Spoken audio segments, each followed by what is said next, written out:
तुम्ही कधी मकर संक्रांतीची कथा ऐकली आहे का? मकर संक्रांतीला एवढा पुण्यकाल का मानलं जातं हे माहीत आहे का? आपली पौराणिक कथा काय सांगते हे माहीत आहे का? आणि पौराणिक सत्यही तुम्हाला माहीत नाही, कारण तुम्ही ही कथा कधी ऐकलीच नाही. आणि ही कथा फक्त यूट्यूब चॅनलवर मी आणली आहे पहिल्यांदा.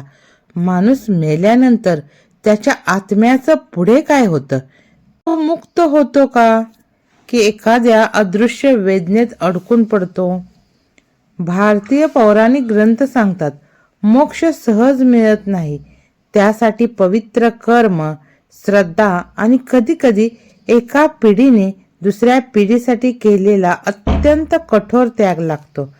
आजची कथा अशीच आहे, एका राजाची, ज्याने स्वतःसाठी काहीच मागितलं नाही, पण आपल्या पूर्वजांच्या आत्म्यांसाठी संपूर्ण आयुष्य देवाच्या चरणी अर्पण केलं. ही कथा आहे राजा भगीरथाची. भगीरथ राजा होता, पण मनात शांतता नव्हती.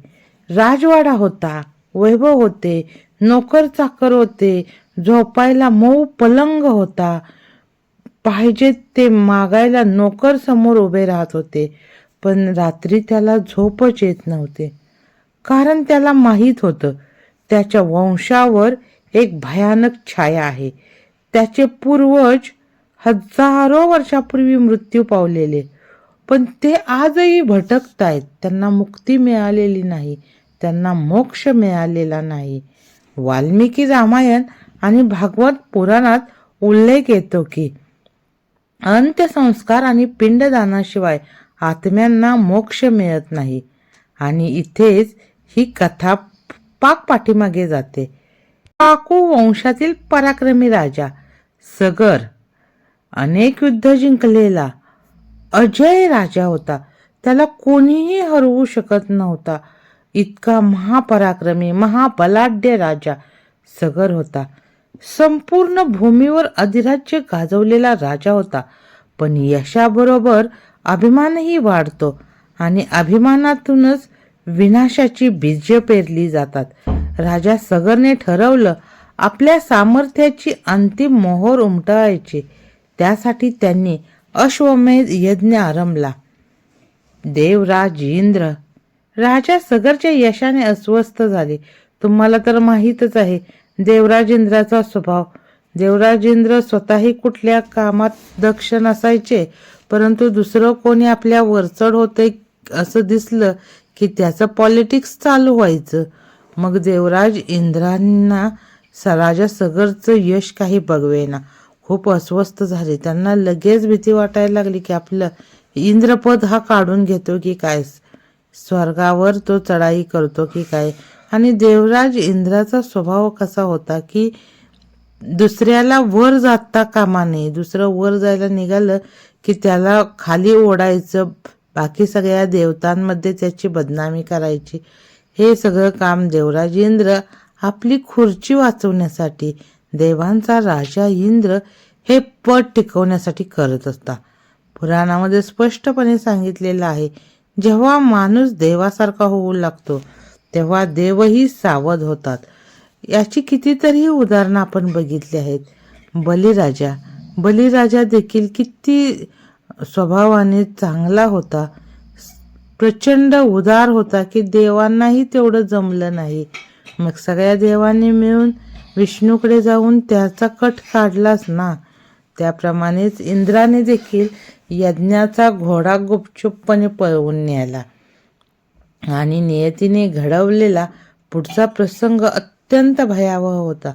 घोड्याच्या शोधात राजा सगरचे पुत्र जंगल शोधत होते, पर्वत पार करत होते, नद्यातून, अरण्यातून, जमिनीवरून, कुठे पाहिजे तिथे शोधायला सुरुवात केली. असं करत करत त्यांच्या लक्षात आलं की कपिल मुनीच्या आश्रमात एक घोडा आहे. कदाचित तो तुमचाच घोडा असेल असं एका व्यक्तीने त्यांना सांगितलं. ते कपिल मुनीच्या आश्रमात पोहोचले. कपिल मुनी सांख्य दर्शनांचे प्रणेते, तपस्येमध्ये लीन होते. त्यांना यातील काहीही माहीत नव्हते. पण अहंकाराने आंधळे झालेले राजपुत्र मर्यादा विसरले. तपस्व्यांचा अपमान झाला आणि क्षणातच तपश्चर्येच्या तेजाने 60,000 जे राजपुत्र होते ते 60,000 राजपुत्र जागच्या जागे भस्म झाले. देह जळाले परंतु आत्मा अडकली.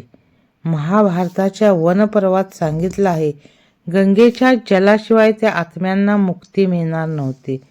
युग युग गेली, खूप राजे बदलले, पण शाप तसाच राहिला. कारण गंगा त्यावेळेला पृथ्वीवर नव्हतीच आणि तेव्हा जन्म झाला एका वेगळ्या राजाचा, एका वेगळ्या भक्ताचा, एका पराक्रमेची पराकाष्ठा करणाऱ्या एका योद्ध्याची, भगीरथाची. भगीरथाने सिंहासन सोडलं, राज्य त्यागलं, वनात गेला. हजारो वर्ष फक्त एकच प्रार्थना केली, माझ्या पूर्वजांना मुक्ती दे गंगे. गंगा तयार झाली, पण पृथ्वी वाचवण्यासाठी महादेवांची गरज होती.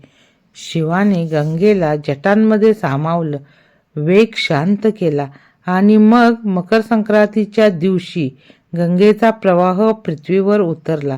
ज्या क्षणी गंगेच्या जलाने त्या अस्थींचा स्पर्श झाला त्या आत्म्यांना मोक्ष प्राप्त झाला. मकर संक्रांत फक्त सण नाही, तो दिवस आहे श्रद्धेचा, त्यागाचा आणि मोक्षाचा. भगीरथाने सिद्ध केल्या एका माणसाची भक्ती हजारो आत्म्यांना तारू शकते. तुम्हाला जर ही माहिती आवडली असेल, गंगेचं पृथ्वीवरती आगमन मकर संक्रांतीच्या दिवशी झालं, ही नवीन माहिती मिळाली असेल तर चॅनलला सबस्क्राईब करा आणि अशाच प्रकारच्या आपल्या सणांमागे दडलेल्या रहस्यांचा शोध घेणारे व्हिडिओ पाहण्यासाठी बेल आयकॉन दाबा आणि चॅनलला हाईप करा. हाईप करणं खूप गरजेचं आहे. ते एकदम फ्री आहे, तुम्हाला त्याचे काही पैसे लागत नाहीत.